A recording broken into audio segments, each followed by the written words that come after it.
हम लोगों ने ऑटोनॉमिक नर्वस सिस्टम में लास्ट टाइम यहाँ तक पढ़ा था कि sympathetic nervous system and parasympathetic nervous system क्या है। हम लोगों ने इसके एक्शंस भी देख लिए कि सिंपैथेटिक नर्वस सिस्टम के अंदर क्या एक्शंस बॉडी परफॉर्म करती है, बॉडी के तमाम ऑर्गन्स जो हैं वो किस तरीके से काम करते हैं, और पैरासिम्पैथेटिक नर्वस सिस्टम के अंदर बॉडी के ऑर्गन्स किस तरीके से काम करते हैं। ये लेक्चर हमारा ऑलरेडी हो चुका हुआ है, जिसमें हमने कहा था कि parasympathetic system is rest and digest and sympathetic system is fight and flight. अब हम लोगों ने ड्रग्स पढ़ने हैं कि कौन से ड्रग्स जो हैं वो सिंपैथेटिक सिस्टम को एक्टिवेट करते हैं और सिंपैथेटिक सिस्टम को ब्लॉक करते हैं। कौन से ड्रग्स हैं जो पैरासिम्पैथेटिक सिस्टम को एक्टिवेट करते हैं और पैरासिम्पैथेटिक सिस्टम को ब्लॉक करते हैं। तो ये फोर ग्रुप्स ऑफ ड्रग्स हो गए: सिंपैथेटिक सिस्टम के एक्टिवेटर्स और सिंपैथेटिक सिस्टम के ब्लॉकर्स, पैरासिम्पैथेटिक सिस्टम के एक्टिवेटर्स और पैरासिम्पैथेटिक सिस्टम के ब्लॉकर्स। आज हम पैरासिम्पैथेटिक सिस्टम के एक्टिवेटर्स एंड ब्लॉकर्स के बारे में पढ़ते हैं। अब जो एक्टिवेटर्स हैं उनको एगनिस्ट भी कहा जाता है, और जो ब्लॉकर्स हैं उनको एंटागनिस्ट भी कहा जाता है। ठीक है। तो पैरा सिंपैथेटिक सिस्टम के हम लोगों ने एगनिस्ट और एंटागनिस्ट पढ़ने हैं। हम लोगों ने पढ़ना है कि पैरासिम्पैथेटिक सिस्टम को जो है वो कौन से ड्रग्स हैं जो पैरासिम्पैथेटिक सिस्टम को जो है उसके ऊपर एक पॉजिटिव रिस्पॉन्स रखते हैं, उसके रिसेप्टर्स के ऊपर एक, चाहे वो डायरेक्टली हो चाहे वो इनडायरेक्टली हो। पैरासिम्पैथेटिक नर्वस सिस्टम जो है पैरासिम्पैथेटिक के जितने भी एक्शंस हैं उनको प्रोड्यूस करवाते हैं, उनको इनिशिएट करते हैं, उनको पोटेंशिएट करते हैं। इनको हम पैरा सिंपैथोमाइमेटिक भी कहते हैं। क्या कहते हैं? Para sympathomimetic. मतलब कि वो इसके एक्शंस को मिमिक कर रहे हैं, इंक्रीज कर रहे हैं, उसको स्टिमुलेट कर रहे हैं। और इसके अगेंस्ट, इसके ऑपोजिट जो है वो है होता है पैरा सिंपैथोलिटिक। जो एंटागनिस्ट है, जिसने पैरासिम्पैथेटिक सिस्टम को रोकना है, इनहिबिट करना है, उसको, उसके लिए हम लोग ये वर्ड भी यूज करते हैं कि इसको पैरासिम्पैथोलिटिक भी कहा जाता है। तो जो भी नर्वस सिस्टम के एक्टिवेटर्स हैं दे आर माइमेटिक्स, और जो ब्लॉकर्स हैं they are called as lytics. Same sympathetic system का भी ये है कि सिंपैथोमाइमेटिक जो है वो एक्टिवेटर्स होते हैं, और सिंपैथोलिटिक्स जो है वो ब्लॉकर्स होते हैं। तो आज हम लोगों ने पैरासिम्पैथेटिक सिस्टम पढ़ना है कि पैरासिम्पैथेटिक सिस्टम के माइमेटिक्स कौन से हैं और पैरासिम्पैथेटिक सिस्टम के लिटिक्स कौन से हैं। पैरासिम्पैथेटिक सिस्टम के बारे में हम लोग पढ़ने से पहले जो है ये देख लेते हैं कि पैरासिम्पैथेटिक सिस्टम जो है वो बॉडी को किस किस तरीके से एक्शन कर रहा था, बॉडी के तमाम ऑर्गन्स को। हार्ट के ऊपर उसका क्या इफेक्ट था? अब हमारी हार्ट बीट नॉर्मलाइज हो रही थी, वो बढ़ नहीं रही थी, कम नहीं हो रही थी, बल्कि जो नॉर्मल हार्ट बीट है वो थी। हमारा जो स्टमक था हमारा जो गैस्ट्रोइंटेस्टाइनल ट्रैक है, पैरासिम्पैथेटिक सिस्टम का नाम क्या मैंने दूसरा बताया आपको? Rest and digest. तो रेस्ट एंड डाइजेस्ट के केस के अंदर हमारी बॉडी रेस्टिंग हालत में होती है। हमारे प्यूपल्स भी जो हैं वो डायलेटेड होते हैं, हमारे जो हैं हार्ट बीट भी ठीक है, ब्लड प्रेशर भी नॉर्मल है। उस टाइम पे हमारी बॉडी का जो डाइजेस्टिव सिस्टम है वो एक्टिवेटेड होता है। हमारी बॉडी के जो स्फिंक्टर्स हैं वो ओपन होंगे, डाइजेशन हो रही होगी, गैस्ट्रिक जूसेस बन रहे होते हैं, और डाइजेशन का अमल जो है वो अच्छे तरीके से अपनी मैक्सिमम एफिशिएंसी के साथ हो रहा होता है। अब इसी वजह से इसको रेस्ट एंड डाइजेस्ट कहा जाता है, क्योंकि इसमें जो डाइजेशन का प्रोसेस है वो अच्छे तरीके से हो रहा है, वो रुक नहीं रहा। सिंपैथेटिक सिस्टम में डाइजेशन जो है वो कंप्लीटली तौर पे रुक जाती थी। ट्रैकिया जो है वो किस तरीके से, हमारे ब्रोंक्यूल्स किस तरीके से पैरासिम्पैथेटिक सिस्टम में काम होते हैं। हमारी आईज जो है उसके जो प्यूपिल हैं वो कॉन्ट्रैक्ट हो जाते हैं, और उसके अलावा इस जो जो इफेक्ट कॉज होता है that is called as miosis parasympathetic system में। सीलियरी मसल्स जो हैं वो भी कॉन्ट्रैक्ट कर जाते हैं, और उसके अलावा जो है आपके आयरस के मसल्स, आयरस स्फिंक्टर मसल्स जो हैं वो भी कॉन्ट्रैक्ट कर जाते हैं, और इस वजह से जो है आपके प्यूपल कॉन्ट्रैक्टेड फॉर्म में आते हैं। इस फिनोमिना को मायोसिस भी कहा जाता है। गैस्ट्रिक मोटिलिटी जो है वो इंक्रीज हो जाती है। मेन चीज ये है कि रेस्टिंग हालत में गैस्ट्रिक मोटिलिटी जो है वो आपकी इंक्रीज हो जाएगी, स्लाइवा आपका ज्यादा बनेगा, टीयर ग्लैंड भी आपके स्टिमुलेटेड होते हैं। तो ये सारे ऑर्गन्स के ऊपर किस तरीके से इसका इफेक्ट है, रिप्रोडक्टिव सिस्टम के ऊपर, आपकी जेनिटेलिया के ऊपर, ये इन्होंने यहाँ पे बताया है। कंपैरिजन हम लोगों ने लास्ट लेक्चर में कर लिया था। बस कंपैरिजन दिखाने का जो है मकसद ये है कि आपको एटलीस्ट पता चल जाए कि जो सिंपैथेटिक सिस्टम है, पैरासिम्पैथेटिक सिस्टम, उसका टोटली ऑपोजिट है। अगर हार्ट बीट नॉर्मल है पैरासिम्पैथेटिक में तो हार्ट बीट तेज हो जाएगी सिंपैथेटिक में। इस चीज को हम आगे लेके चलते हैं। मैंने आपको भी इंट्रोडक्शन दिया जो हम लोगों ने ऑलरेडी इसको कवर किया था। हम लोगों ने आज जो है वो सिंपैथेटिक सिस्टम को शुरू करना है। सिंपैथेटिक जो हमारा, सॉरी, पैरासिम्पथेटिक सिस्टम को शुरू करना है। जो हमारा पैरासिम्पथेटिक सिस्टम है उसको हम, उसके अंदर जो ड्रग्स यूज होते हैं, चाहे वो मेमेटिक हो चाहे वो लिटिक हो, चाहे वो उसके एक्शन को पोटेंशिएट कर रहे हैं चाहे वो उसके एक्शन को इनहिबिट कर रहे हैं, इनको कोलिनर्जिक ड्रग्स भी कहा जाता है। क्या कहा जाता है? Cholinergic drugs. कोलिनर्जिक क्यों यूज हो रहा है? क्योंकि जो इसका मेन न्यूरोट्रांसमीटर है, जो पैरासिम्पथेटिक सिस्टम का जो मेन न्यूरोट्रांसमीटर है, जो इस टाइम पे अगर आप लोग आराम से अगर बैठे हुए हैं, या मैं इस टाइम पे बैठ के लेक्चर दे रही हूँ, मैं, मेरी बॉडी जो है वो इस टाइम पे रेस्टिंग हालत के अंदर है, तो एक कॉन्टिन्यूस हमारी बॉडी के अंदर से एक न्यूरोट्रांसमीटर रिलीज हो रहा है जो कि हमारी इस स्टेट को मेंटेन कर रहा है, इस state of rest and digest को मेंटेन कर रहा है। तो वो जो न्यूरोट्रांसमीटर है that is acetylcholine. Acetylcholine, अभी हम लोग सिंपैथो, पैरासिम्पैथो माइमेटिक के अंदर हम एसिटाइल कोलीन पढ़ते भी हैं। तो ये इसी एसिटाइल कोलीन की वजह से इनको कोलिनर्जिक भी कहा जाता है। अब वो ड्रग्स जो कि पैरासिम्पैथोमाइमेटिक हैं वो कोलिनर्जिक एगनिस्ट हो जाएंगे, और जो पैरासिम्पैथोलिटिक है जो कि उसको एक्शन को रोकते हैं, लिटिक लाइसिस करते हैं, रोकते हैं, वो क्या कहलाएंगे? कोलिनर्जिक एंटागनिस्ट भी कहलाएंगे। अच्छा, इसके अंदर अब सबसे पहले हम लोग आते हैं कोलिनर्जिक ड्रग्स या पैरासिम्पथेटिक ड्रग्स में। ये यहाँ पे इन्होंने थोड़ी सी क्लासिफिकेशन दी।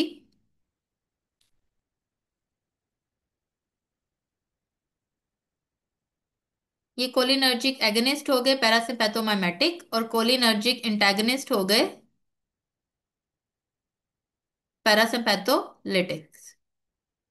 मैंने अभी आपको बताया था कि पैरासिम्पथेटिक सिस्टम जो है या तो उसका एक एक्टिवेटर होगा और एक उसका ब्लॉकर होगा। Activators are mimetics and blockers are lytics. Activators को एगनिस्ट भी कहा जाता है और ब्लॉकर्स को एंटागनिस्ट भी कहा जाता है। फिर मैंने आप लोगों को कोलिनर्जिक का बताया कि कोलिनर्जिक इनको क्यों कहते हैं, क्योंकि इनका जो मेन न्यूरोट्रांसमीटर है वो कोले एसिटाइल कोलिन है, that is why they are called as cholinergic. तो पैरासिम्पथेटिक सिस्टम में पैरासिम्प दो तरह के ड्रग्स हैं, एक पैरासिम्पैथोमाइमेटिक्स होंगे, एक पैरासिम्पैथोलिटिक्स होंगे। पैरासिम्पैथोमाइमेटिक कोलिनर्जिक एगनिस्ट कहलाएंगे, पैरासिम्पैथोलिटिक्स जो है वो कोलिनर्जिक एंटागनिस्ट कहलाएंगे। ये दो ग्रुपिंग कर ली, एक एक्टिवेट कर रहे हैं एक ब्लॉक कर रहे हैं, जस्ट दो ग्रुप हैं इस सिस्टम के। अच्छा, अब हम लोगों ने ये देखना है कि कौन कौन से ड्रग्स जो हैं वो एक्टिवेट करते हैं पैरासिम्पथेटिक सिस्टम को और कैसे, और कौन कौन से ड्रग्स जो हैं वो पैरासिम्पथेटिक सिस्टम को ब्लॉक करते हैं और कैसे। अब सबसे पहले हमारे पास आते हैं एक्टिवेटर्स, कि किस तरीके से एक्टिवेट किया जा रहा है। क्योंकि मैंने अभी आपको जो थोड़ी बहुत सिम्टम्स बताई थी कि आइज के ऊपर क्या इफेक्ट आता है, जीआईटी के ऊपर क्या इफेक्ट आ रहा है, तो जो एक्टिवेटर्स हैं वो इन इफेक्ट्स को कॉज करवाएंगे, इन इफेक्ट्स को पोटेंशिएट करेंगे, और कुछ रिसेप्टर्स के ऊपर एक्ट करके किया जाएगा। रिसेप्टर्स का कॉन्सेप्ट हम लोगों ने ले लिया था चैप्टर नंबर 2 में कि व्हाट आर रिसेप्टर्स। ड्रग ने जहां जाके बाइंड करना है वो होगा उसका रिसेप्टर। हर ड्रग का अपना रिसेप्टर होता है, ये नहीं है कि रिसेप्टर एक ही बना हुआ है हर ड्रग उस पे आके बाइंड करे, हर ड्रग का अपना रिसेप्टर है। जैसे जो आपके पैरासिम्पथेटिक सिस्टम है उसके रिसेप्टर्स हैं निकोटिनिक और मस्करिनिक।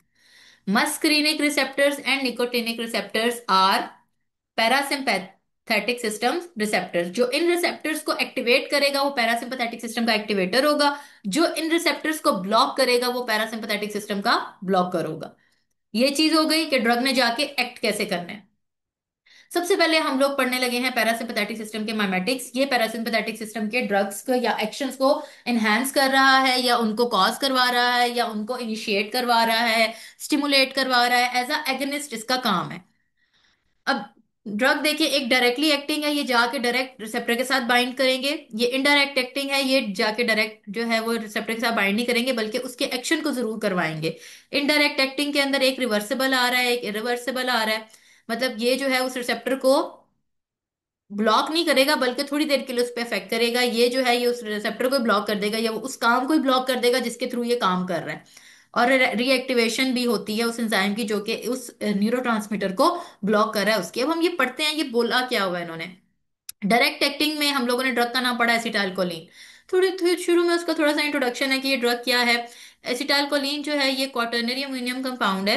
ये आपकी मेम्ब्रेन्स को पेनिट्रेट नहीं कर सकता। ये हमारी बॉडी का मेन न्यूरोट्रांसमीटर है जो कि पैरासिम्पथेटिक एक्शन को कॉज करवाता है। इस टाइम पे भी अगर आप रेस्टिंग हालत में हैं आपकी बॉडी से कॉन्टिन्यूस ये रिलीज हो रहा है, लेकिन ये आपकी बॉडी जो है इसको, इसका जो मैकेनिज्म ऑफ एक्शन या ड्यूरेशन ऑफ एक्शन है वो बहुत थोड़ा है, मतलब मिली सेकेंड्स के अंदर ये जो है आपकी बॉडी से डिसअपेयर हो जाता है। और इसको आपकी बॉडी कैसे खत्म करती है? आपकी बॉडी में एक एंजाइम मौजूद है, एसिटाइल कोलिनेस्टेरेज। एसिटाइल कोलिन ड्रग है, और एसिटाइल कोलिन एस्ट्रेज आपकी बॉडी में मौजूद है। और जैसे ही अब देखो, इस टाइम पे आप बैठे हो, अगर आपका दिल चाहे तो अगले ही सेकंड आप खड़े हो जाओगे, ठीक है? Within milliseconds, milliseconds के अंदर ये जो आपका न्यूरोट्रांसमीटर है ये आपकी बॉडी खत्म भी कर देती है, due to the presence of an enzyme. And what is the enzyme name? Enzyme name है एसिटाइल कोलिनेस्टेरेज। ये आपकी बॉडी में मौजूद है, ये आपकी एसिटाइल कोलिन को क्या कर देता है? तोड़ देता है। ये नहीं है कि आप पहले घंटे पहले इस चीज को डिसाइड करो कि अभी घंटे बाद मैंने उठना है और मैंने कोई फिजिकल एक्टिविटी शुरू करनी है। नहीं, आपकी रेस्टिंग हालत से fight and flight within millisecond start हो सकती है। इसी टाइम पे अब मैं बैठी हुई हूँ आराम से, थोड़ी देर बाद जो है मैं कहूं कि मैंने उठ के जो है दौड़ लगानी है, this is possible. Why is it possible? क्योंकि एसिटाइल कोलिन जो अभी रिलीज हो रहा है, एसिटाइल कोलिनेस्टेरेज ऑलरेडी मौजूद है बॉडी में, वो उसको ब्रेक डाउन कर देगा और एसिटाइल कोलिन का काम खत्म हो जाएगा। दैट इज वाई इसको हम बतौर ड्रग नहीं इस्तेमाल कर सकते। It can not be use in therapeutics, क्योंकि इसका ड्यूरेशन ऑफ एक्शन बहुत थोड़ा है। अगर हम बाहर से इसको बॉडी के अंदर एंटर करवाएंगे, आर्टिफिशियल मीन से बतौर दवाई एंटर करवाएंगे, तो इसका मैकेनिज्म ऑफ एक्शन जो अब तो अभी हम आगे पढ़ते हैं, इसका ड्यूरेशन ऑफ एक्शन बहुत थोड़ा है। तो कितनी देर के लिए हम कॉन्टिन्यूस इसको लगाते रहेंगे तब इसका एक्शन आता रहेगा। तो इस वजह से हम इसको इस्तेमाल थेरेप्यूटिकली इतना नहीं करते, लेकिन इसका एक टॉपिकल यूज है वो हम आगे पढ़ते हैं। कह रहे हैं कि मैंने अभी आपको बताया था सिंपैथेटिक पैरासिम्पैथेटिक सिस्टम के दो रिसेप्टर्स हैं, मस्करीनिक और निकोटिनिक। एसिटाइलकोलिन मस्करीनिक के ऊपर भी एक्ट करता है और निकोटिनिक के ऊपर भी एक्ट करता है। ये नहीं कि वो जस्ट एक स्पेसिफिक रिसेप्टर के ऊपर काम करे, वो निकोटिनिक के ऊपर भी रिएक्ट करेगा और वो मस्करीनिक पे भी। अब ये जो कॉन्सेप्ट है ना, ये थोड़ा सा अगर मैं डिटेल में जाऊं तो मस्करीनिक की भी टाइप्स हैं आगे से, M1 M2 M3, और निकोटिनिक की भी टाइप है N1 और N2। अब मस्करीनिक की डिफरेंट टाइप्स डिफरेंट ऑर्गन्स में मौजूद है, और निकोटिनिक की डिफरेंट टाइप्स डिफरेंट ऑर्गन्स में मौजूद है।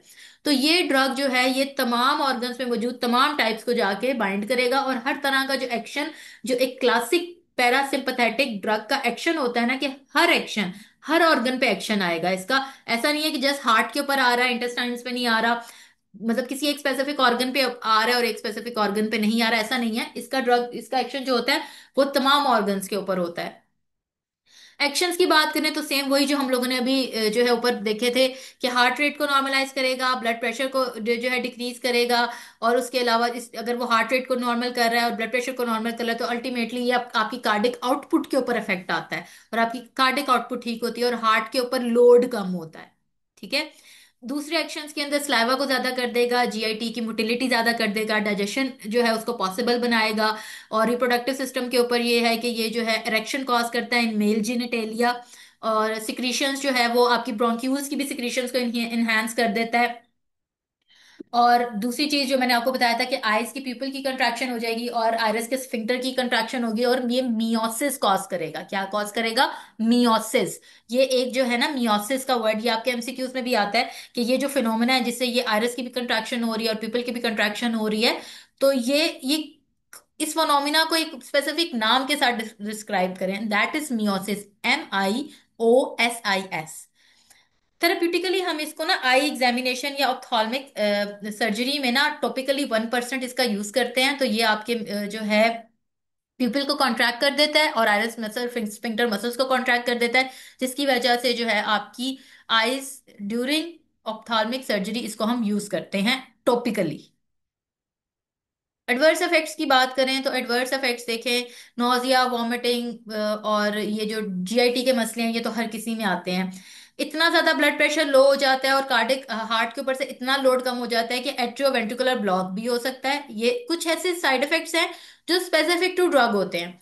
जीआईटी के साइड इफेक्ट्स ऑलमोस्ट हर ड्रग के अंदर आते हैं, नोजिया, वॉमिटिंग और जीआईटी डिस्टर्बेंसेस, इस तरह के। लेकिन कुछ ऐसे स्पेसिफिक साइड इफेक्ट्स होते हैं जो कि रिलेटेड टू ड्रग्स होते हैं, जैसे मैंने आपको बताया एवी ब्लॉक है।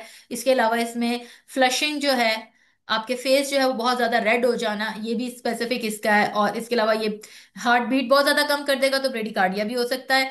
और उसके अलावा जो है यूरिनरी अर्जेंसी, बहुत ज्यादा यूरिन जो है उसको पास करने की लिए बहुत ज्यादा यूरिनरी अर्जेंसी होगी।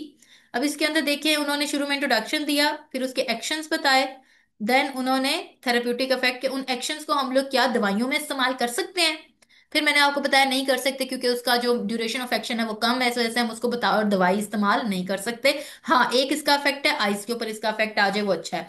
और एडवर्स इफेक्ट्स इन्होंने एक्सप्लेन कर दिया। ये आपका 5 मार्क्स का एक क्वेश्चन हो गया अगर आपको एसिटाइल कोलिन पे क्वेश्चन आता है। इसका आपका एक प्रैक्टिकल भी है जो हमने परफॉर्म करवाना है। फिर अगर हम लोग देखें इनडायरेक्ट एक्शन में, इनडायरेक्ट एक्शन के अंदर सिंपैथोमाइमेटिक, मतलब उन्होंने पैरासिम्पैथोमाइमेटिक पैरासिम्पैथेटिक सिस्टम को ही एक्टिवेट करना है, लेकिन डायरेक्टली जाकर उसने आपकी बॉडी के जो है किसी रिसेप्टर के ऊपर नहीं एक्ट करना। ना उसने जाके आपके इसको जो है, हम लोग इस चीज को लेके चलते हैं। सबसे पहले हम ड्रग तट पढ़ते हैं, फाइजोस्टिग्मीन। इसने इनडायरेक्ट जो है एक्शन करना है, और इनडायरेक्टली जो है इसने आपके पैरासिम्पैथेटिक सिस्टम को एक्टिवेट करना है। फाइजोस्टिग्मीन की थोड़ी सी इन्होंने जो है वो एक्शन बताए हुए हैं। फाइजोस्टिग्मीन जो है ये एक नेचुरल एल्कोलॉइड है, और एल्कोलॉइड है। प्लांट, कौन से प्लांट से निकाला गया है? फाइजोस्टिग्माइन वेनिनोजम से इसको निकाला गया है। टर्शरी अमाइन है, आपके जीआईटी से इजीली एब्जॉर्ब हो जाता है, और ये आपके ब्लड ब्रेन बैरियर को भी क्रॉस करता है। बहुत कम ड्रग्स हैं जो कि आपके ब्लड ब्रेन बैरियर को क्रॉस करके आपके दिमाग तक जाती हैं, ये उनमें से एक है। और ये आपके ब्रेन को भी स्टिमुलेट कर सकता है। इसका इनहिबिटरी एक्शन नहीं है बल्कि स्टिमुलेटरी एक्शन है। मैकेनिज्म ऑफ एक्शन की बात करें तो ये एसिटाइल कोलिनेस्टरेज एंजाइम को ब्लॉक कर देगा। अब आपकी बॉडी के अंदर जो एंजाइम है, जो कि आपके एसिटाइल कोलिन को, मैंने कहा था within milliseconds. Millisecond क्या होता है? एक सेकेंड का भी छठा हिस्सा है, 10 to the -6। उतने में आपका एसिटाइल कोलिन बॉडी से खत्म हो सकता है, लेकिन ये इस एंजाइम की वजह से, ये ड्रग इस एंजाइम को जाके ब्लॉक कर देगा। अब आपकी एसिटाइल कोलिन आपकी बॉडी के अंदर ज्यादा देर के लिए स्टे करेगा और ज्यादा देर के लिए अपने एक्शन दिखाएगा। इसका जो एक्शन है वो पोस्ट साइनेप्टिकली जो है ये इनहेंस कर देता है। ये साइनेप्सिस क्या होता है, प्री साइनेप्स और पोस्ट साइनेप्स का क्या डिफरेंस होता है, ये हमने फिजियो में पढ़ा था। अब इसके एक्शन की अगर हम बात करें तो इसके बहुत से एक्शन है, ये भी निकोटिनिक और मस्कुलिनिक दोनों रिसेप्टर के ऊपर, और इसके अलावा ये न्यूरो मस्कुलर जंक्शन के ऊपर भी इसका इफेक्ट है। ये जो मैं अंडरलाइन चीजें कर रही हूँ ये एमसीक्यू के हवाले से बहुत इंपॉर्टेंट है, आप लोगों ने भी इसको साथ साथ अंडरलाइन करना है। अब इसका ड्यूरेशन ऑफ एक्शन देखें, ये उस एंजाइम को 4 से 8 घंटे तक ब्लॉक कर देता है। 4 से 8 घंटे के बाद वो एंजाइम फ्री है, वो अपना काम कर दिखा सकता है, वो जाके एसिटाइलकोलिन को ब्लॉक कर दे। लेकिन 2 to 4 आवर्स तक जो है उसने उस एंजाइम को पकड़ के रखना है, उसको एसिटाइलकोलिन को ब्लॉक नहीं करने देना। एसिटाइलकोलिन को वो खत्म नहीं करेगा, एसिटाइलकोलिन का एक्शन ज्यादा देर के लिए रहेगा, और एसिटाइलकोलिन जितने ज्यादा देर के लिए रहेगी उतने ज्यादा वो ये एक्शन दिखाएगी, बॉडी के कॉज करेगी। उसका हर ऑर्गन के ऊपर इफेक्ट आएगा, निकोटीन का इफेक्ट भी आएगा, और कौन सा दूसरा इफेक्ट था, मस्करीनिक इफेक्ट भी आएगा, लेकिन ये इनडायरेक्ट काम कर रहा है। ठीक है, ये जाकर एसिटाइल कोलिन की जो है क्वांटिटी को इंक्रीज नहीं कर रहा, उसकी अमाउंट को इंक्रीज नहीं कर रहा, बल्कि उसने क्या किया है, जो चीज उसकी अमाउंट को या उसकी क्वांटिटी को खत्म कर रही है, जो एंजाइम उसको तोड़ रहा है, उसने जाकर उस एंजाइम को ही पकड़ लिया, ब्लॉक कर दिया है कि ये एंजाइम जाके एसिटाइल कोलिन की ब्रेक डाउन ना कर सके। और है रिवर्सिबल, मतलब ये थोड़ी देर बाद उसको, उस एंजाइम को छोड़ भी देगा। थेरेप्यूटिक यूसेस में इंटेस्टाइनल और ब्रेडर मोटेलिटी को इंक्रीज करने के लिए ग्लूकोमा, ग्लूकोमा होता है आपकी आइज का जो है ना, इंट्रा ऑक्यूलर प्रेशर इंक्रीज हो जाता है, जिसकी वजह से आपकी विजन में इश्यूज आते हैं, इसको ग्लूकोमा कहते हैं। मियोसिस कॉज करेगा, स्पैज्म्स कॉज करेगा उसके अलावा आईज में। और उसके अलावा अगर एंट फाइजोस्टिग्मीन जो है अगर इसके ऑपोजिट ड्रग का दे दिया जाए, मतलब सिंपैथेटिक सिस्टम का कोई ड्रग का ओवरडोज हो जाए, तो पैरासिम्पैथेटिक सिस्टम का ये ड्रग देकर उसके इफेक्ट्स को कैंसिल किया जा सकता है। क्योंकि मैंने आपको बताया था सिंपैथेटिक और पैरासिम्पैथेटिक आपस में ऑपोजिट है। अगर सिंपैथेटिक सिस्टम का कोई ड्रग का ओवरडोज हो गया तो उस ड्रग के ओवरडोज के इफेक्ट्स को न्यूट्रलाइज करने के लिए हमें पैरासिम्पैथेटिक का ये ड्रग दिया जा सकता है। उसके बाद आते हैं इसके एडवर्स इफेक्ट। ड्रग के एडवर्स इफेक्ट क्या है कि बहुत ज्यादा हाई डोज हो जाएगा तो हार्ट बीट बहुत ज्यादा, कार्डियक आउटपुट बहुत ज्यादा कम हो जाएगी, और रेस्पिरेटरी फेलियर भी हो सकता है, जिस और कॉज ऑफ डेथ इसमें यही आता है। मैंने आपसे कहा था मोस्टली ज्यादातर जो इफेक्ट्स होते हैं वो कॉमन होते हैं, लेकिन एक दो इफेक्ट्स ऐसे आते हैं जो रिलेटेड टू ड्रग होते हैं, आपने वो एक दो इफेक्ट जरूर याद करने हैं। ये ना हो कि आप हर ड्रग का एक ही इफेक्ट लिखते रहें कि nausea vomiting diarrhoea, nausea vomiting diarrhoea. हर ड्रग का कोई ना कोई ऐसा इफेक्ट है जो कि उसी ड्रग का है। नोजिया वोमिटिंग डायरिया हर ड्रग के इफेक्ट में आता है। Drugs are chemicals, chemicals can affect your body, chemicals can affect your GIT, chemicals ने आपके जीआईटी को अफेक्ट करना ही है। नोजिया, वॉमिटिंग, डायरिया कॉज करनी ही है। कुछ डायरिया कॉज कर देते हैं, कुछ कॉन्स्टिपेशन कॉज कर देते हैं। हर किसी का जीआईटी इफेक्ट होगा। तो जीआई जस्ट जीआईटी के एडवर्स इफेक्ट्स नहीं लिखने, उसके अलावा जो specific to drug drug effects हैं वो भी आपने लाजमी लिखने हैं। फिर एकोथायोफेट, बेटे एकोथायोफेट ने भी क्या करना है, इसने जो कोलिनेस्टरेज है उसको ब्लॉक करना है, लेकिन उसने कोवेलेंट बॉन्ड बनाना है एकोथायोफेट ने उस कोलिन एसिटाइल कोलिनेस्टरेज एंजाइम के साथ, और उसको कंप्लीटली तौर पे ब्लॉक कर देना है। ये इरिवर्सेबल है। मतलब ये जाके उस एंजाइम को जकड़ लेगा और फिर छोड़ेगा नहीं। उसने जाके इसने जाकर उसको पकड़ लिया। अब उसने जब जाके एसिटाइल कोलिनेस्टरेज एंजाइम को पकड़ लिया, वो एंजाइम जो है अब जाके एसिटाइल कोलिन को अफेक्ट नहीं करेगा। वो एंजाइम जो है अब वो जाकर एसिटाइल कोलिन को ब्रेक डाउन नहीं कर सकता। एसिटाइल कोलिन बॉडी के अंदर ज्यादा देर के लिए स्टे करेगी, अपने तमाम एक्शन कॉज करेगी, जो भी उसके काम थे वो करेगी, लेकिन थोड़ी देर बाद पिछला ड्रग जो था वो रिवर्सिबल कर रहा था। मतलब वो 2 से 4 घंटे के बाद छोड़ देता था एंजाइम को, इसने एंजाइम के साथ इरिवर्सिबल बाइंडिंग की है। मतलब वो पीछे अब मुड़ नहीं सकता। अब एंजाइम मुकम्मल तौर पे डीएक्टिवेट हो गया। अब हमारी बॉडी में जब तक न्यू एंजाइम नहीं बनेगा, हमारी बॉडी का जो एसिटाइल कोलिन है वो वैसे का वैसे ही पड़ा रहेगा। तो इसके ना थोड़े से साइड इफेक्ट्स भी ज्यादा हैं as compared to other drugs. बाकी सारी चीजें वही हैं, ऊपर वाली ही हैं। जाके उसने जो है इसका रिजल्ट लास्ट ज्यादातर इसका ड्यूरेशन ऑफ एक्शन ज्यादा है ऊपर वाले से, 2 से 4 घंटे से ज्यादा है, क्योंकि बॉडी ने बिल्कुल नए तरीके से एंजाइम प्रोड्यूस करवाना है। थोड़ी सी इसकी केमिस्ट्री ऑर्गेनोफॉस्फेट है, और ये कोवलेंट बाइंड करता है किसके साथ, एसिटाइल कोलिनेस्टेरेज के साथ कोवलेंट बाइंडिंग कर लेगा। उसके बाद जो है कोवलेंट बाइंड करेगा, एंजाइम जो है परमानेंटली इनएक्टिवेट हो गया है। और अगर एसिटाइल कोलिनेस्टेरेज फिर अब ज्यादा देर के लिए बॉडी में स्टे करेगा, और अगर एसिटाइल कोलिनेस्टेरेज एसिटाइल कोलिन ज्यादा देर के लिए बॉडी में स्टे करेगा, और अगर एसिटाइल कोलिन को खत्म करना है तो न्यू एसिटाइल कोलिनेस्टेरेज बनाने पड़ेंगे, न्यू एंजाइम बनाने पड़ेंगे, क्योंकि जो पहले मौजूद था वो तो ड्रग ने बाइंड करके खत्म कर दिया है। तो रिस्टोरेशन अगर करनी है तो रिस्टोरेशन करने के लिए न्यू बनाने पड़ेंगे, जो ऑलरेडी जो मौजूद है वो किसी काम के नहीं रहे। यही चीजें इन्होंने इस तरीके से बताई हैं। और इसमें यह जरूर बताया कि इसके दोनों ही मस्करी, अब एसिटाइल कोलिन जो है वो बॉडी के अंदर ज्यादा देर के लिए स्टे कर रहा है। Acetylcholine gets accumulated in the body, और ज्यादा देर के लिए स्टे करके एसिटाइल कोलिन बहुत मस्करीनिक इफेक्ट्स भी दिखाएगा और निकोटिनिक इफेक्ट भी कॉज करवाएगा। और थेरेप्यूटिक यूजेस में इसको भी, अगर हम लोग इसका ड्यूरेशन एक्शन अगर इंक्रीज हो रहा है तो इसको हम किसके लिए इस्तेमाल करेंगे, chronic treatment of open angle glaucoma के लिए हम इसको बतौर दवाई इस्तेमाल कर सकते हैं। लेकिन अल्टीमेटली आपकी बॉडी ने बनाना ही है कोलिन एसिटाइल कोलिनेस्टेरेज, क्योंकि बॉडी का नॉर्मल प्रोसीजर है, बस ये थोड़ा टाइम लग जाएगा उसको बनाने के लिए। जिस टाइम तक बॉडी नहीं बना रही है एसिटाइल कोलिनेस्टेरेज, उतने टाइम तक जो है ये ड्रग अपना असर दिखाएगी, और इस वजह से जो ड्यूरेशन ऑफ एक्शन है वो इंक्रीज्ड है। ये हो गया। अब ये हमारे पास सिंपैथोमाइमेटिक्स हो गए। सिंपैथोमाइमेटिक जो आपके सॉरी पैरासिम्पैथोमाइमेटिक्स हो गए। पैरासिम्पैथोमाइमेटिक्स मींस के जो पैरासिम्पैथेटिक सिस्टम को एक्टिवेट कर रहे थे, पैरासिम्पैथेटिक सिस्टम के तमाम एक्शंस को करवा रहे थे। मतलब ये तमाम एक्शंस को प्रोड्यूस करवा रहे थे। मतलब ये तमाम एक्शंस को करवा रहे थे, हार्ट रेट को डिक्रीज कर रहे थे, लंग को भी कंस्ट्रिक्ट कर रहे थे, प्यूपिल को कंस्ट्रिक्ट कर रहे थे, डाइजेस्टिव एक्टिविटी को स्टिमुलेट कर रहे थे। हमने सारे ड्रग्स अभी तक पैरासिम्पैथोमाइमेटिक पढ़े हैं, जो कि इन तमाम कामों को करवा रहे थे, ओके कर रहे थे कि जी जी ये हम कर रहे हैं, या तेज कर रहे हैं या कर रहे हैं। अब हमने वो ड्रग पढ़ने हैं जो पैरासिम्पैथेटिक सिस्टम को जो है वो रोक रहे हैं, पैरासिम्पैथोलिटिक्स। अब आपको मिस ये भी तो सिंपैथेटिक सिस्टम भी तो रोकता है, तो ये पैरासिम्पैथोलिटिक्स जो हैं वो तो सिंपैथेटिक सिस्टम के भी ड्रग्स कहलाए। एक्शन सेम हो सकता है, लेकिन पैरासिम्पैथेटिक सिस्टम के जो लिटिक्स ड्रग हैं और सिंपैथेटिक सिस्टम के जो माइमेटिक ड्रग हैं, एक्शन उनका सेम हो सकता है लेकिन रिसेप्टर अलग है। पैरासिम्पैथेटिक सिस्टम ने अपना काम किस पे करना है, मस्करीनिक और निकोटिनिक पे। सिंपैथेटिक सिस्टम ने अपना काम अगर वही करवाना है तो वो किस तरह करेगा, उसके अल्फा और बीटा रिसेप्टर्स हैं। तो रिसेप्टर्स अलग हैं, इसका जो ब्लॉकर है वो इसका एक्टिवेटर होगा, इसका जो एक्टिवेटर है वो इसका ब्लॉकर होगा, ऑपोजिट है। लेकिन हम इनको मिला के क्यों नहीं बोल सकते, इसके ब्लॉकर को उसका एक्टिवेटर, उसके ब्लॉकर को इसका एक्टिवेटर क्यों नहीं कह सकते?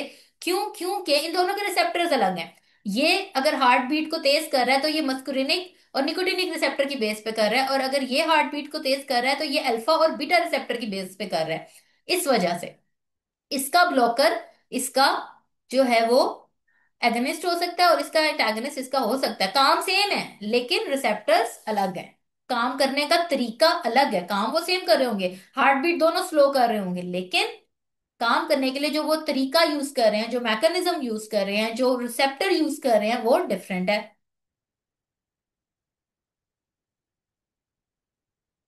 इसमें जो है सबसे पहले कोलिनर्जिक इंटैगनिस्ट की अगर हम लोग बात करते हैं, तो कोलिनर्जिक इंटैगनिस्ट के अंदर इनको सबसे पहले कोलिनर्जिक एंटागनिस्ट या पैरासिम्पैथोलिटिक्स ड्रग्स जो हैं वो या तो मतलब वो उन्होंने एक्शन को खत्म करना है, उन्होंने पैरासिम्पैथेटिक सिस्टम के एक्शन को कम करना है, खत्म करना है, इनहिबिट करना है, कुछ भी वर्ड यूज कर सकते हैं। तो ये ज्यादातर क्या है, ये ब्लॉकर्स हैं। मस्करीनिक ब्लॉकर, मस्करीनिक क्या था, उसका मस्करीनिक रिसेप्टर था, तो उसके पैरासिम्पैथेटिक सिस्टम के रिसेप्टर को ब्लॉक करके उसके एक्शन को खत्म कर दिया। कुछ मस्करीनिक रिसेप्टर को ब्लॉक करते हैं, कुछ निकोटिनिक रिसेप्टर को या गैंग्लियोनिक रिसेप्टर को ब्लॉक करते हैं, और कुछ दोनों को ही ब्लॉक कर देते हैं, और कुछ दोनों को न्यूरोमस्कुलर जंक्शन के ऊपर, मतलब एक जो है न्यूरो साइनेप्सिस के ऊपर जहां पे नर्व खत्म हो रही है और मसल शुरू हो रहा है, उस जंक्शन के ऊपर ब्लॉक कर देते हैं, मतलब कि एक्शन आएगा ही नहीं, नर्व और मसल के दरमियान का कनेक्शन ब्लॉक कर देते हैं। हम्म।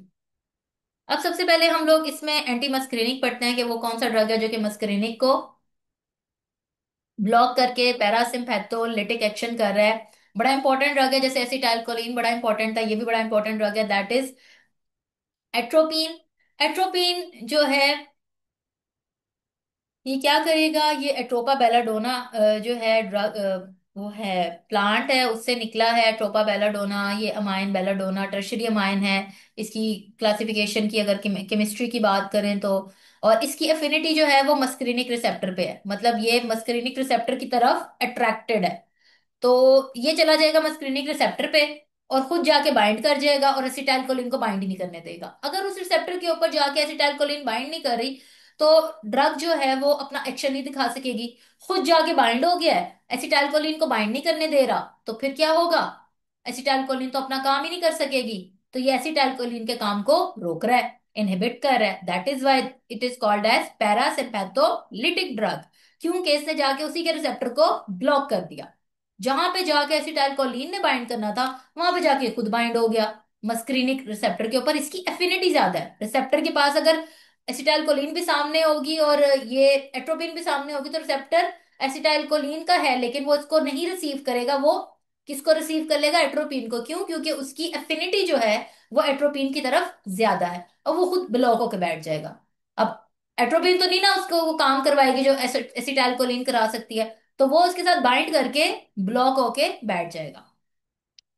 इसमें ड्यूरेशन ऑफ एक्शन 4 आवर्स है। इसको अंडरलाइन कर बच्चों, ये जो चीजें हैं ना कि कहाँ जाके बाइंड कर रहा है, एक्शन कैसे दिखा रहा है, दिमाग पे एक्शन आ रहा है कि नहीं आ रहा, और कितने घंटों के लिए है, ये बड़े इंपॉर्टेंट एमसीक्यूज हैं। 4 घंटों के लिए इसका इफेक्ट है अगर इसको सिस्टेमिकली दिया जाता है। अगर इसको आइस में देंगे तो फिर दिनों तक इसका इफेक्ट दिखे होता है। और उसके अलावा ये सेंट्रल एक्शन भी है इसका और पेरिफेरल एक्शंस भी हैं इसके, ये भी बड़ी इंपॉर्टेंट चीज है। आइस के ऊपर इफेक्ट क्या है, अब मेन एक्शन क्या था, मियोसिस था, तो उसका ऑपोजिट एक्शन क्या होगा, बताएं, मिड्रियासिस।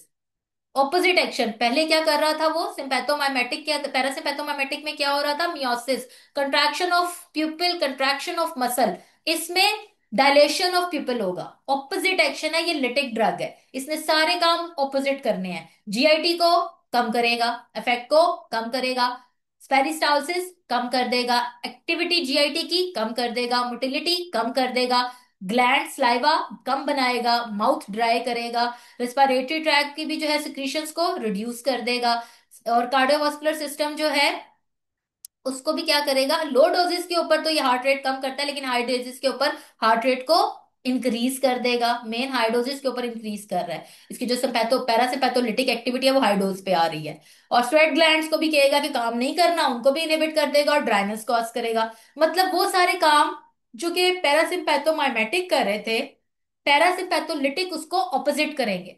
पैरासिम्पैथोमाइमेटिक जो था वो आइस को कंस्ट्रिक्ट कर रहा था, ये डायलेट करे, वो जीआईटी को एक्टिवेट कर रहा था, ये ब्लॉक करता है। वो सिक्रीशंस आपके जो है ब्रोंकियोडायलेशन ब्रोंकियोकंस्ट्रिक्शन जो भी था वो उसको सिक्रीशंस आपके रेस्पिरेटरी सिस्टम में ज्यादा कर रहा था, ये खत्म कर रहा है। कार्डियोवास्कुलर सिस्टम में वो हार्ट रेट को नॉर्मल कर रहा था, स्लो कर रहा था, ये तेज कर रहा है हाई डोज के ऊपर। वो स्वेट ग्लैंड्स को कह रहा था स्वेटिंग कराओ, ये स्वेट ग्लैंड्स को कह रहा है स्वेटिंग खत्म कर दो, माउथ की भी जो है ग्लैंड्स खत्म कर दो, स्किन भी ड्राई कर दो। सब कुछ जो है वो ऑपोजिट काम हो रहा है। अब इन सारे एक्शंस को यूज करके आपने हमेशा ध्यान रखना है, एक्शन ऑर्गन के ऊपर आता है और जो थेराप्यूटिक यूज होता है वो बीमारी का होता है। आपको कोई कहे कि एक्शन लिख दें, आप ये एक्शन की जगह बीमारियां लिख दें, नहीं। एक्शन में हमेशा बॉडी ऑर्गन बताया जाता है कि ड्रग ने जाके बॉडी के ऑर्गन पे इफेक्ट कैसे कॉज करना है। और जो होता है आपका थेराप्यूटिक यूज, वो डिजीज पे होता है कि कौन सी डिजीज की के इलाज के लिए आपने ये दवाई इस्तेमाल की। दोनों को कभी मिक्स नहीं करना कि आपसे थेराप्यूटिक यूजेस पहुंचे जाए और आप ऊपर आई आई के ऊपर ये इफेक्ट है, रेस्पिरेटरी सिस्टम पे ये इफेक्ट है, जीआईटी पे ये इफेक्ट है, आप ये लिखना शुरू कर दें, ऐसे नहीं करना। एक्शन में ऑर्गन्स आएंगे और थेराप्यूटिक यूज में डिजीजेस।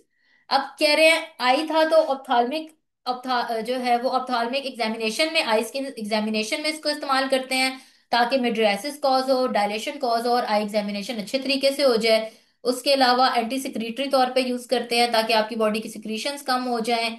क्योंकि सर्जरी के दौरान ना, जब भी कोई सर्जरी होती है उसके दरमियान में आप नहीं चाहते कि एक्सेसिव सिक्रीशंस बने आपकी बॉडी में। आपने उस ह्यूमन को इंक्यूबेट किया हुआ है, उसके माउथ में ट्रकिया में लगाई हुई है ट्यूब, तो आप नहीं चाहते कि उसके मुंह में सलाइवा बन रहा हो और वो उसी को जो है मसले मसाइल बने। तो ऐसी सर्जरी के थ्रू हम लोग, सर्जरी के दौरान हम ऐसी चीजें जरूर देते हैं कि बॉडी की सिक्रीशंस ना बने, बॉडी की सिक्रीशंस बनना रुक जाए, सलाइवा वगैरह या आपके रेस्पिरेटरी सिस्टम की सिक्रीशंस रुक जाए, आपके माउथ की सिक्रीशंस रुक जाए, आपकी जीआईटी की सिक्रीशंस फिल वक्त के लिए रुक जाए।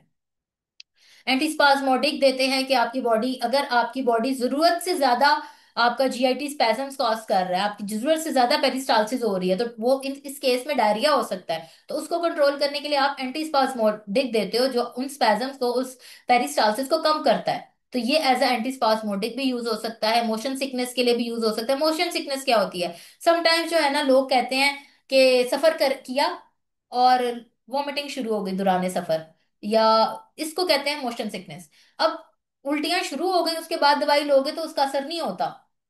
तो समटाइम्स अगर किसी को पता है कि दौरान सफर मुझे वॉमिटिंग होती है, तो वो प्रोफाइलेक्टिकली, मतलब वो बीमार होने से पहले, वॉमिटिंग शुरू करने से पहले जो है, वो मोशन सिकनेस के लिए दवाई प्रोफाइलेक्टिकली ले ले, एहतियाती तौर पे ले ले। तो इसको मोशन सिकनेस की ट्रीटमेंट में भी यूज करते हैं। उसके अलावा कोलिनर्जिक ड्रग्स के, मतलब अगर आप लोगों ने सिंपैथेटिक सिस्टम के ड्रग ले लिए हैं, कोलिनर्जिक ड्रग्स के एगनिस्ट के तौर पे भी एंटीडोट होता है। मतलब अगर आपने पैरासिम्पथेटिक सिस्टम के जो हमने पहले ड्रग पढ़े हैं, बहुत ज्यादा कोलिन एसिटाइलकोलिन ले लिया है, या फिर बहुत ज्यादा जो है एकोथायफेट बॉडी के अंदर, तो उसको ऑपोजिट करने के लिए, उसको एंटीडोट, उसको नलिफाई करने के लिए भी हम इसको इस्तेमाल करते हैं। फार्माकोकाइनेटिक में ये कह रहे हैं कि बॉडी से जल्दी अब्जॉर्ब हो जाता है, 4 घंटे के लिए इसका असर है। और फार्माकोकाइनेटिक में हम चार चीजें पढ़ते हैं। फार्माकोकाइनेटिक क्या है, अब्जॉर्प्शन, डिस्ट्रीब्यूशन, मेटाबॉलिज्म, एलिमिनेशन या एक्सक्रीशन, चार चीजें, एडमी, ADME, एब्जॉर्प्शन, डिस्ट्रीब्यूशन, मेटाबॉलिज्म और एलिमिनेशन या एक्सक्रीशन। तो एब्जॉर्प्शन उन्होंने बता दिया जीआईटी से है, डिस्ट्रीब्यूशन पूरी बॉडी में डिस्ट्रीब्यूट हो जाएगी और मेटाबोलाइज होगी लिवर से, और बॉडी से निकलेगी कहाँ से, एलिमिनेट कहाँ से होगी, प्राइमरीली यूरिन से ये एलिमिनेट हो जाएगी। तो ये चारों चीजें उन्होंने बता दी हैं। एडवर्स इफेक्ट में सलाइवा खत्म कर रहे हैं तो ड्राई माउथ हो जाएगा, आंखों को जो है डायलेट कर रहे हैं तो विजन जो है ब्लरी हो जाती है। समटाइम इसलिए कहते हैं कि जब आप आंखें चेक करवाते हो ना, आंखों में ड्रॉप्स डाल के आई एग्जामिनेशन होता है, उसके बाद कहते हैं आपने ड्राइव नहीं करना, क्योंकि ना उसमें उन्होंने डायलेशन कॉज कराई होती है, तो आपको ठीक से ना फोकस नहीं हो रहा होता, नजर नहीं आ रहा होता, तो ब्लरी विजन होता है आपका। तो इस वजह से आई एग्जामिनेशन में जब आपकी आंखों में ड्रॉप्स चलते हैं उसके बाद आपने सफर नहीं करना होता। कॉन्स्टिपेशन, क्योंकि आप, उन्होंने स्पैजम्स ही खत्म कर दिए, उन्होंने कंट्रैक्शन ही जीआईटी की खत्म कर दी, तो जो नॉर्मल एक्शन है वो भी कम हो जाएगा, तो कॉन्स्टिपेशन हो जाएगी।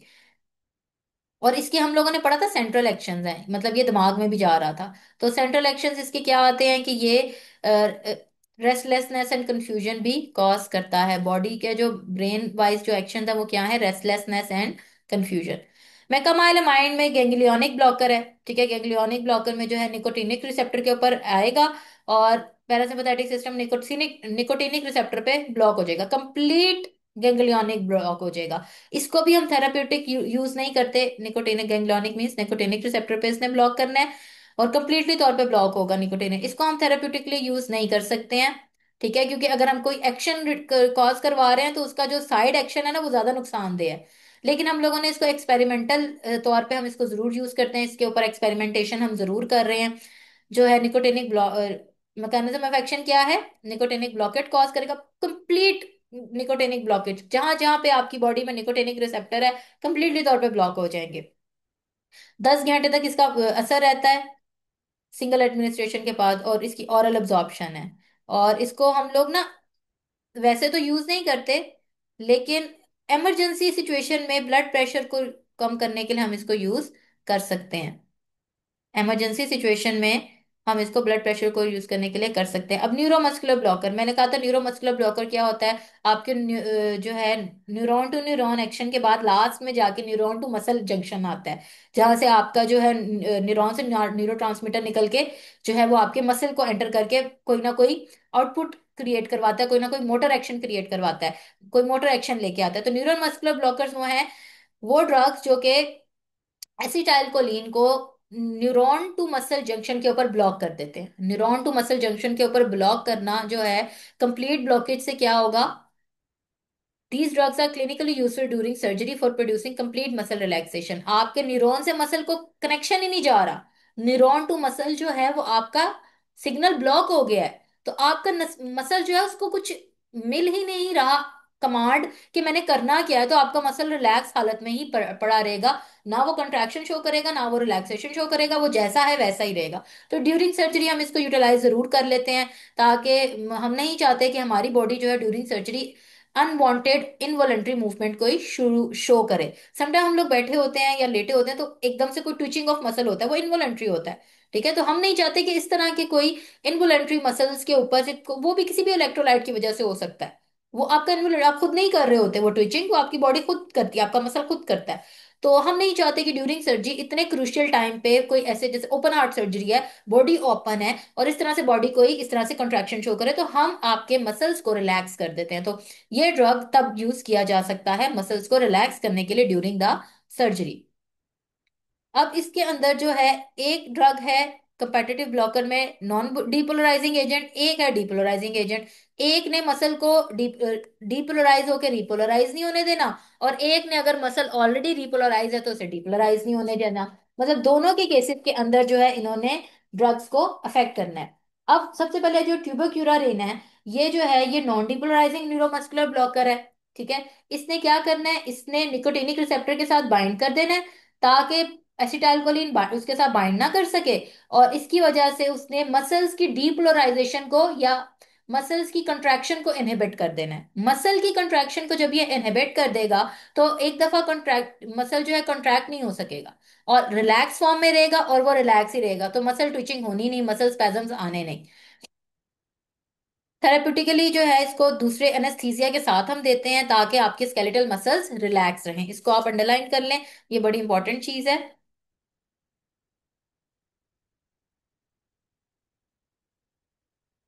और यहाँ पे ये भी कि इसने मसल की कंट्रैक्शन को रोक देना है, इनहिबिट कर देना है। उसके बाद आईवी इसको दिया जाता है, मेम्ब्रेन को जो है पोरली ये पेनेट्रेट करेगा, ब्लड ब्रेन बैरियर को भी इसने क्रॉस नहीं करना, ये दिमाग तक भी नहीं जाता।